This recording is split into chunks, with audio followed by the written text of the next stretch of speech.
E aí você vai abrir a tua Bíblia no livro de Marcos, capítulo 4. Vamos meditar numa mensagem simples, profunda, com ensinamentos profundos. É muito conhecida, que é a parábola do semeador. Já faz dias que eu estou com ela na cabeça, mas não vem para hoje. Ela entrou bem mais forte no meu coração. E ela vem essa noite para nos levar a uma reflexão. Com certeza a gente está precisando dessa reflexão. Vamos lá, Marcos capítulo 4. A gente vai pegar o versículo 1. Em nome de Jesus. Voltou Jesus a ensinar à beira-mar, e reuniu-se numerosa multidão a ele, de modo que entrou no barco, onde se assentou, afastando-se da praia. E todo o povo estava à beira-mar na praia. Assim lhes ensinava coisas por parábolas, no decorrer do seu doutrinamento. Ouvi, isso aqui é Jesus falando, ouvi, eis que saiu o semeador a semear. E ao semear uma parte, caiu à beira do caminho. Ao semear uma parte, caiu à beira do caminho. E vieram as aves e a comeram. Outra caiu em solo rochoso, onde a terra era pouca, e logo nasceu, visto não ser profunda a terra. Saindo, porém, o sol a queimou, e porque não tinha raiz, secou-se. Outra parte caiu entre os espinhos, e os espinhos cresceram e a sufocaram, e não deu fruto. Outra, enfim, caiu em terra boa e deu fruto, que vingou e cresceu, produzindo a 30, a 60 e a 100 por um. E acrescentou: quem tem ouvidos para ouvir, ouça. E essa pregação aqui foi ele para a multidão. Só que eles assim, quem tem ouvidos para ouvir, ouça. Nem todo mundo ia compreender. E de fato, os próprios discípulos de Jesus não compreenderam. E Jesus, ele não deu a explicação para a multidão. A explicação da parábola, ele dá em particular para os discípulos. Versículo 10. Quando Jesus ficou só, os que estavam junto dele, com os 12, o interrogaram a respeito das parábolas. Ele lhes respondeu: a vós outros vos é dado a conhecer o mistério do reino de Deus, mas aos de fora tudo se ensina por meio de parábolas, para que vendo, vejam e não percebam, e ouvindo, ouçam e não entendam, para que não venham a converter-se e haja perdão para eles. Então lhes perguntou: não entendeis esta parábola? E como compreendereis todas as parábolas? Vem a explicação. O semeador semeia a palavra. São estes os da beira do caminho, onde a palavra é semeada. E enquanto a ouvem, logo vem Satanás e tira a palavra semeada neles. Semelhantemente, são estes os semeados em solo rochoso, os quais, ouvindo a palavra, logo a recebem com alegria, mas eles não têm raiz em si mesmo, sendo antes de pouca duração. Em lhe chegando a angústia ou perseguição por causa da palavra, logo se escandalizam. E outros, os semeados entre os espinhos, são os que ouvem a palavra, mas os cuidados do mundo, a fascinação da riqueza e as demais ambições, concorrendo, sufocam a palavra, ficando ela infrutífera. Os que foram semeados em boa terra, aqueles que ouvem a palavra e recebem, frutificando a 30, a 60 e a 100 por um. Louvado seja Deus por essa palavra. Parece que não tem mais nada para explicar. Ela simplesmente se auto-explica. Mas a gente tenta deixar mais claro para quem ainda tem um pouco de dificuldade. Mas ela tem toda a explicação. O próprio Jesus, ele explica com detalhes Quem é o semeador? O semeador é Jesus, e todo aquele que tem a identidade em Cristo que compartilha a mensagem. Ponto. Agora, só esse ponto bem aqui já é para levar todos nós a uma reflexão. O semeador é Jesus, mas não é só Jesus, é todo aquele que tem uma identidade em Cristo que compartilha a mensagem. E não há, é impossível alguém ter essa identidade em Cristo, cristão genuíno, ter o caráter de Cristo, ser verdadeiramente convertido e não compartilhar a mensagem. Não existe isso, tá? Não tem, isso aí é impossível, não tem como. Todo aquele que tem uma identidade em Cristo, que é verdadeiramente convertido, um cristão sincero, ele compartilha a mensagem. De alguma forma ele compartilha, de alguma forma ele é um evangelista, de alguma forma ele compartilha a palavra da salvação. Ele fala de Jesus para alguém, ele fala de Jesus por onde ele passa. Ele é levado, a identidade dele, o caráter de Cristo, o novo homem dentro dele transformado, leva ele a falar, ele não consegue se conter, ele fala. Quando a gente está começando, depois de um certo tempo nem tanto, mas quando a gente está começando, eu acho que todo mundo já passou por isso, né? Lá no princípio da conversão, em alguns lugares, em especial lugar público onde você está, aquele incômodo.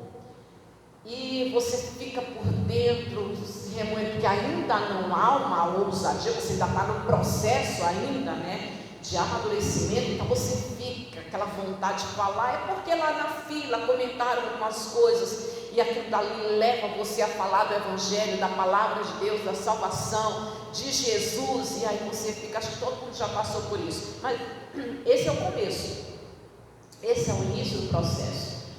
Mas todo cristão, com a proporção do tempo em que ele vai amadurecendo, ele se torna evangelista, Ele vai falar para o vizinho, ele vai falar onde ele trabalha, ele vai falar para a parentela, ele vai falar para o amigo, ele vai falar de Jesus, ele se torna evangelista.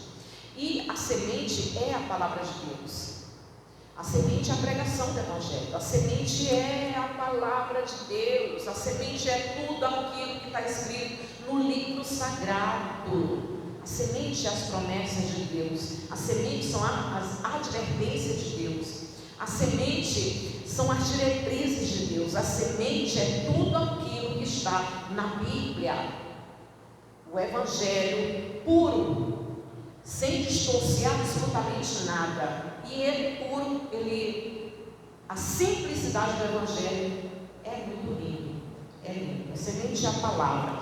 E há diferentes solos, e o solo é o coração humano. E a gente entende pela pregação de Jesus que há diferentes solos, inclusive para aquele que se torna evangelista. O solo é diferente. E também a gente aprende na parábola que há uma responsabilidade humana, que Deus ele não anula a responsabilidade humana de como recebe e de como reage de acordo com a pregação do Evangelho. Agora, esses diferentes solos, né?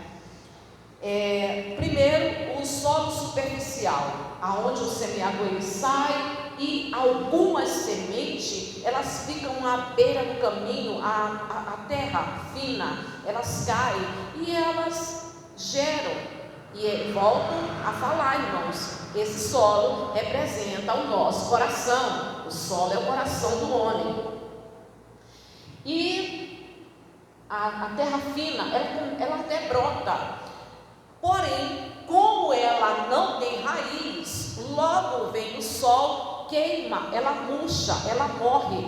E Jesus, na explicação dele, são as pessoas que a palavra sequer vai para o coração, a pessoa nem sequer reflete na palavra. E infelizmente esse solo aqui, esse tipo de pessoa é o mais comum. É o mais comum. Tem muita gente assim, muita gente, infelizmente. Ai meu Deus, se não fosse isso, se não fosse isso. As igrejas estão cheias de pessoas que sentam, ouve a palavra de Deus, mas na hora que termina a pregação, ela não entendeu nada, ela não compreendeu nada, ela sai na porta da igreja, é como se ela não tivesse escutado pregação nenhuma, não tem efeito, não tem nada de novo, não houve uma compreensão.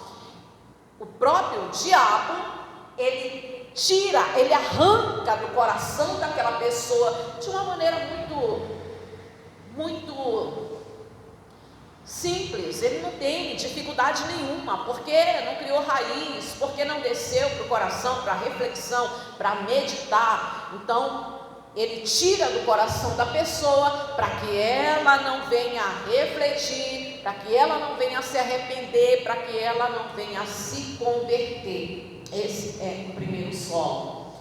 E o segundo solo, que é o solo rochoso, esse também, infelizmente, né, muita gente também assim dentro das igrejas, muita gente. E eu falando esse segundo solo aqui, me vem pessoas na mente e me causa até preocupação e tristeza.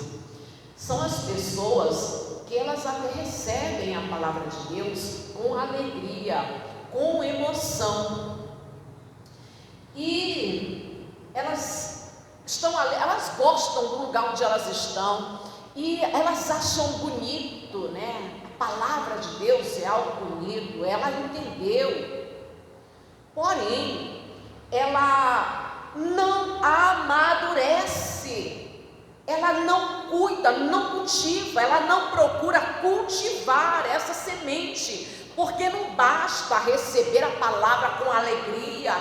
Tem muita gente assim, irmãos, aqui mesmo, eu lembro tantas pessoas que já falaram para mim: nossa pastora, que mensagem, meu Deus. Pessoas dizendo assim, né? Eu estou me sentindo tão bem. Termina o culto, a pessoa, estou me sentindo tão bem. Eu estava precisando tanto dessa palavra. Cadê essa pessoa?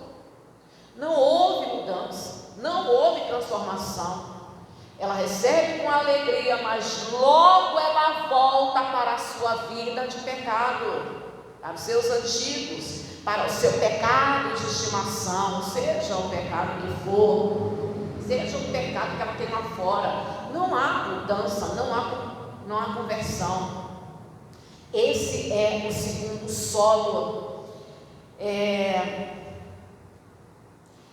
Normalmente essas pessoas, elas recebem com alegria, mas elas logo voltam, e elas voltam para a sua vida de pecado, porque o diabo usa para tirar a palavra dela tribulação. Às vezes não é nem uma luta, uma tribulação, mas uma perseguição, não é uma tribulação, é um problema que ela tem lá fora.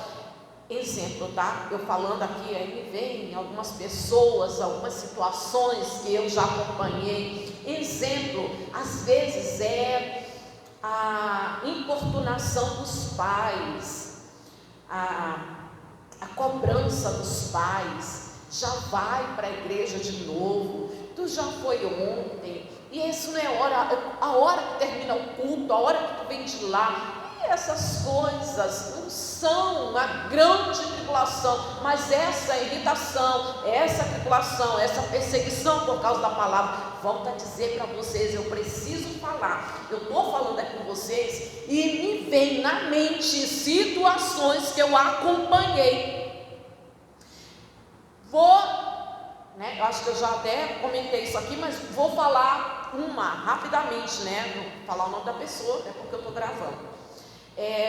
Como exemplo, uma jovem que estava indo para a igreja comigo, há anos atrás, estava indo para a igreja comigo, e ela ia nos cultos da noite, quarta, sexta, e ela estava gostando, e ela ia quarta, sexta. E ela, como eu ia domingo de manhã para o culto, domingo à tarde para o evangelismo e domingo à noite para o culto, um obreiro, trabalhava no domingo à noite, de manhã eu também estava no culto. Então, não só eu, ela ouviu muitas pessoas falar sobre o culto de domingo de manhã, o culto de domingo de manhã, primícia e tal, e ela criou um desejo de ir para o culto de manhã. Ela já estava ouvindo algumas coisinhas da mãe, né? Se tu já vai sair de novo, então isso aqui, isso daqui, faz isso daqui, olha a hora que tu vai chegar, não sei. Começou aquelas confusão, mas a gota d'água foi quando ela se arrumou e disse que ia para o culto de manhã. Não basta, vai à noite, agora justamente no dia, no horário que mais tem serviço aqui em casa, começou. Ela não foi mais, não foi nem quarta, nem sexta, nem domingo, não foi mais. É um exemplo desse daqui, a perseguição pela palavra, acho que vocês estão entendendo. E o terceiro solo, os espinhos, voltando, o solo é o coração. E os espinhos são os interesses e as preocupações dessa vida. E como tem gente que não se firmou na palavra de Deus, não se firmou na presença de Deus, não cultivou a palavra de Deus para viver uma verdadeira conversão por causa de interesses próprios, porque ela está lutando. Isso daí é, meu Deus, eu lembro. É incrível isso, sabe? Me vem a imagem, me vem nomes. Eu acho que essa daqui vocês também vão lembrar de pessoas, não é possível, né? Porque é muito comum. Não se firma na palavra de Deus, sabe por quê? Ela não tem tempo para estar na presença de Deus, ela não tem tempo para estar na igreja, ela não tem tempo, dia nenhum na semana. Afinal de contas, ela trabalha, ela faz curso, ela faz faculdade, ela está correndo atrás dos sonhos dela, então não tem tempo para ir para a igreja dia nenhum. E aí ela até vem para a igreja, depois ela para de vir, porque ela está correndo atrás dos sonhos dela.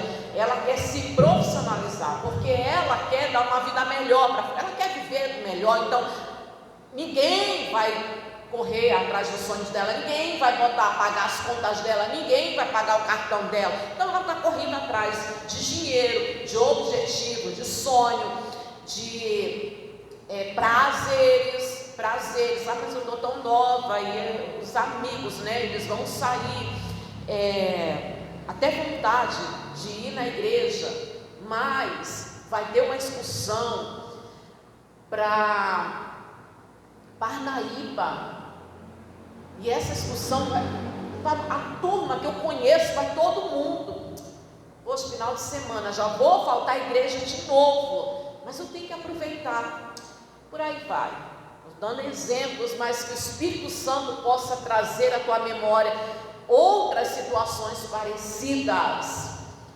E ela não se firma, afinal de contas. Gente do céu, afinal de contas, eu estou impressionada com as imagens que me vêm na mente. Afinal de contas, é uma oportunidade que ela tem de se divertir, de ir numa praia, de ir numa excursão. Afinal de contas, ela trabalha tanto, ela vai na excursão. No outro final de semana, vai todo mundo para a pizzaria.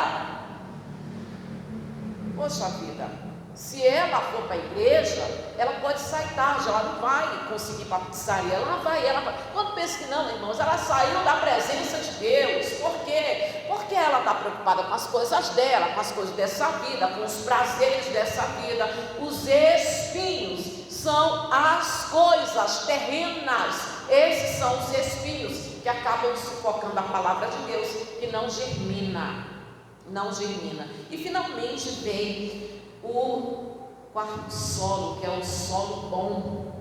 Vamos pegar aqui de novo, que é o 20. Os que foram semeados em boa terra são aqueles que ouvem a palavra e a recebem, frutificando a 30, a 60 e a 100 por um. Recebe a palavra, é o coração disposto, é o coração mais sensível.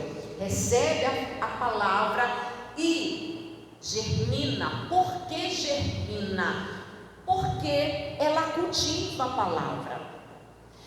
porque ela não só ouviu a palavra aqui, refletiu a palavra, guardou a palavra, como lá fora ela vai cultivar a palavra, ela vai meditar nessa palavra, vai se lembrar dessa palavra, e ela vai procurar cultivar com a palavra de Deus, com a leitura da Bíblia, com a oração. E ela vai começar a preparar o coração dela para frutificar. Ela vai começar a preparar o coração dela para amadurecer.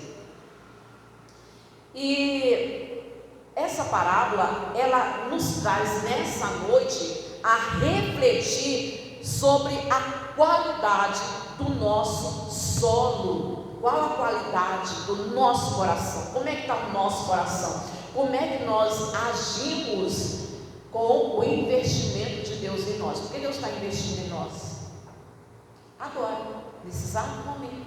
Deus está investindo em nós. Quando a gente ouve a palavra de Deus, irmãos, ela sempre traz um efeito maravilhoso. Pode ser a palavra que você já conhece, que você já ouviu 7 vezes, mas ela sempre traz um efeito de vida para nós, sempre, porque a palavra de Deus, ela tem vida própria, ela sempre, e isso aqui é um investimento. Isso daqui é um investimento, é guardar, é refletir, é amar a palavra que você ouve, é essa palavra cultivar em você um desejo de ser melhor, melhor no sentido de dedicado, de devoto. Melhor não é segundo o que as pessoas falam aqui nesse mundo, sabe? É melhor na obediência, porque está todo mundo aí fora falando de ser melhor, de ser melhor. Hoje em dia, 2025, nós vamos procurar ser a nossa melhor versão. Isso daí é um grande engodo, é um engano. Não tem, irmão, não existe a nossa melhor versão, não existe. E a pessoa que está procurando a sua melhor versão, ela está apenas batendo, né, a cabeça. Murro em ponta de prego. É isso que eles estão fazendo, murro em ponta de prego. Não existe a nossa melhor versão. Não existe a nossa melhor versão. Só existe uma verdade: é ser a caráter de Cristo, é receber em nós o caráter de Cristo. Cristo é a verdade. Em nós não há esse negócio de melhor versão. É procurar. Na verdade, irmãos, é receber a palavra no coração e Jesus na alma. E cabe a nós cultivar, removendo pedras, espinhos e tudo aquilo que impede o nosso crescimento. Tudo aquilo. Como seria maravilhoso que através dessa palavra, verdadeiramente, a gente viesse fazer o que Jesus está pedindo nessa noite, refletir sobre a qualidade do solo, o que está atrapalhando de você exercer a tua identidade em Cristo. O que está atrapalhando? Que é porque você está querendo agradar muito a tua esposa, o teu marido, é porque você é muito submisso ao marido, é porque você está tão preocupado com tantas coisas e está deixando as coisas de Deus de lado, porque de acordo com o que está escrito aqui, todo cristão genuíno, ele é um evangelista, ele frutifica. Aliás, deixa eu resumir isso daqui que eu acabei de falar, né? Frutificação é a marca do cristão. O cristão que verdadeiramente é um cristão genuíno, ele frutifica. O solo é diferente. Tem uns que frutificam 30, tem uns que frutificam 10, tem uns que frutificam 100. É integral a obra de Deus, palpa toda a obra. Tem outros que não, só frutifica 30 ou 10, mas frutificação é a marca do cristão, e todo cristão verdadeiro frutifica, todo cristão. Então nós devemos cultivar essa semente que Deus tem investido em nós todas as vezes que nós ouvimos a palavra de Deus. Cultivar essa semente através da comunhão, através da oração, tirando tudo aquilo que está atrapalhando, tirando, sei lá, o orgulho, tirando a vergonha, tirando qualquer empecilho que está impedindo o crescimento espiritual, porque quando Deus investe é porque Ele quer o nosso crescimento espiritual, para que a gente venha a ser, para que o nosso coração ele venha a ser de fato, de verdade, uma boa terra para essa palavra aqui frutificar frutos para a glória de Deus, para a glória do semeador soberano. Amém, Jesus? Vamos orar? Amados de Jesus, hoje, quarta-feira, a gente se reúne em prol da família, mas